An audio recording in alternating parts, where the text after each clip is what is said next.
What's going on, fam? I hope you guys are doing well, and I hope you guys are making better decisions on who you're dating and who you're engaging with. I hope you're vetting well, like we talked about. So today I'm going to go over a comment that somebody made concerning my post on "Are you dating a cheater?" And I want to go over that because she's half true, she's half right, and I want you to understand that when I put things out there, I put things out there that I actually find in research, not just the Bible, but research, and I pair them together. Now, she didn't agree with this post, and her comment to me, Anna D, she says, "Nope, you're wrong. I wouldn't take your advice honestly. It's all about your background and the values you were taught to uphold when it comes to relationships." Now, she's wrong in that everything that I put out there in these 5 examples are actually found in research. But she's right in that, yes, it is about your values. And the more solid your values are, the more grounded your values are, especially in spirituality, because relationships are spiritual, and this is why we're not solving anything. We're not solving anything with marriage and relationships because we want to take God out and say, no, I'm going to dictate how the relationship goes. But the relationship was designed by God. So yes, values do matter, and she's right in that instance. But when she's saying that I'm wrong, I'm bringing up positive values, which maybe she does not believe in, and that's fine. If it was down to me and her dating, as an example, it wouldn't work out because her values are different from my values. So by virtue of her statement, we've vetted. And this is what you guys need to see. This is how you vet. Watch what women say. Watch what men say. They will tell you about themselves. Now, what I want to do is I want to match up what I said, because I brought up 5 different things that are instances in which somebody's higher or has a higher likelihood of cheating. The first one was, let me see, I brought up the clubs, I brought up tattoos, alcohol, smokers, and I brought up partying. I believe those were the 5. So I'm going to go over something in marriage.com. They're going to show 16 different reasons or 16 different types of individuals that are more likely to cheat. Now, I'm going to go through them, but not in depth, because I'm not going to bore you with this long thing. I'm trying to keep this video as short as possible, but you guys also have to do your research as well. All right, so 1 of 16. The first one is the younger the age, the higher the infidelity. That is going to be, I'm not going to go into this long, but that's most likely in the States because there's just no accountability here and people are raised differently. You go overseas, a 20-year-old, a 29-year-old is fit and ready for marriage. So guys, that's where you want to go if you want to find somebody that's younger, more fertile, those kind of things. That's where you're going for that. Number 2, personality types. They mentioned narcissism. That type of person is a kind of person that cares only about themselves. They don't care about you. It's all about them. It's do as I say, not as I do. It's give to me, I receive, and you get nothing out of it. All right? So watch different personality types. They talked about genetic factors as being number 3, genetic factors and family history. So make sure you know the type of family that somebody comes from. If somebody has a family history of lots of divorce, don't think that they understand how to stay because they've had an example of divorce. Number 4, unhealthy attachment styles. Another thing you want to look for. 5, overall concepts of how the individual feels about themselves. Meaning, do they have high esteem? Do they have low self-esteem? Somebody that has low self-esteem is most likely to cheat to validate their value. So you want to watch somebody with low self-esteem. They need to get therapy prior to being in a relationship with you. 6, history of childhood trauma. All right, that's another one. 7, I want to get on this one now. 7 is addictive tendencies, and it talks about drugs and alcohol. I'm going to read this in your hearing. It says, if you and your partner find yourselves quite dependent on substance abuse like drugs and alcohol is quite risky. This is especially relevant for alcohol.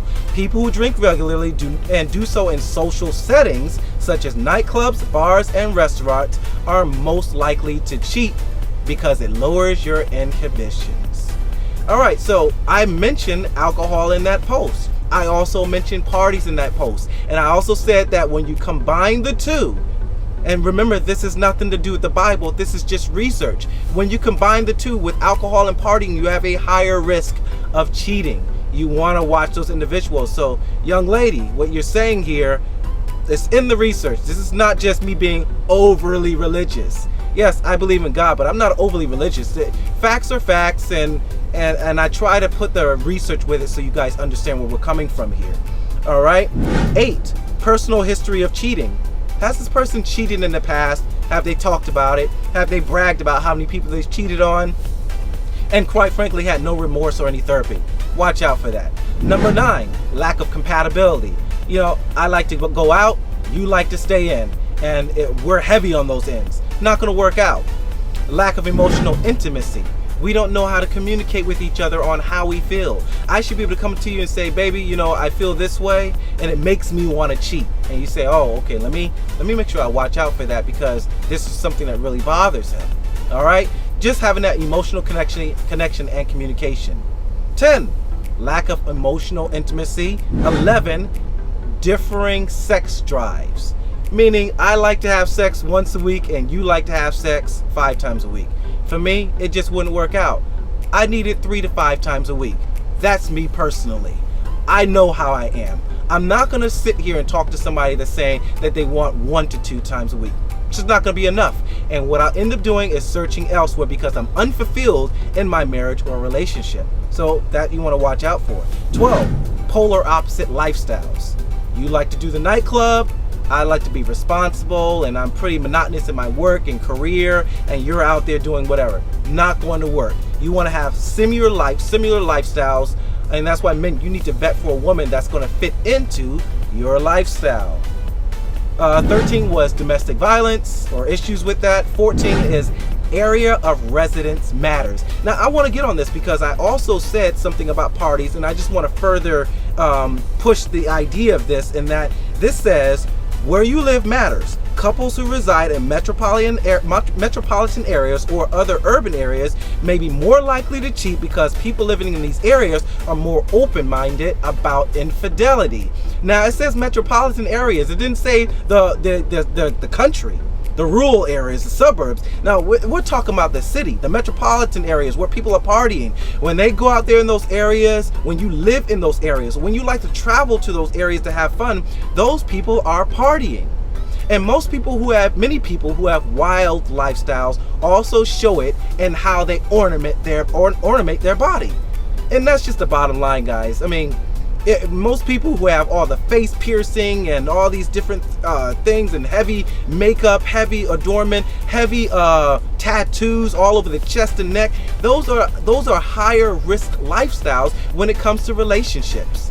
And I'm not saying this is all people, because some people have the hardest shell on the outside, but they can be really nice on the inside. But at the end of the day, the majority of people who have those characteristics are in a higher risk category for infidelity. So if you're living in those areas, traveling to those areas, those people are higher risk for cheating. And that's the bottom line. Throw the Bible out if you want to. This is just the research stating that. All right? High conflict in relationship. I talked to you about this, always arguing. High conflict, less likely to work in a relationship, and infidelity will occur. And number 16, the last one, lack of communication in the relationship. So if you communicate a lot and you're trying to pull teeth with the other person, most likely you guys are not going to get the ideas across of the needs that you have, and you're going to get them met someplace else. So, Anna D, and those who think like her, my platform is for high value men, high value women. I'm talking about my godly CIAs and my godly FBIs, my godly, confident, intelligent, assertive, strong men, and my godly, feminine, beautiful, inspirational, and submissive women. If you are not in that category, then Tinder is the best place to be. But if you want relationships, if you want to be in an anti-divorce community, if you want your marriages to fare better, if you want to have more success with relationships and marriage, and you want your kids to be able to benefit from that, and society as well, those are the individuals we're talking about. And guys, what I showed you right here is how to vet. That's all I got for you, fam. Remember to like, comment, and subscribe. We are trying to grow. We want to get to 1 million followers. I want my high value men and women here. So please like, comment, subscribe. And I'll see you later, fam. I love you. Peace.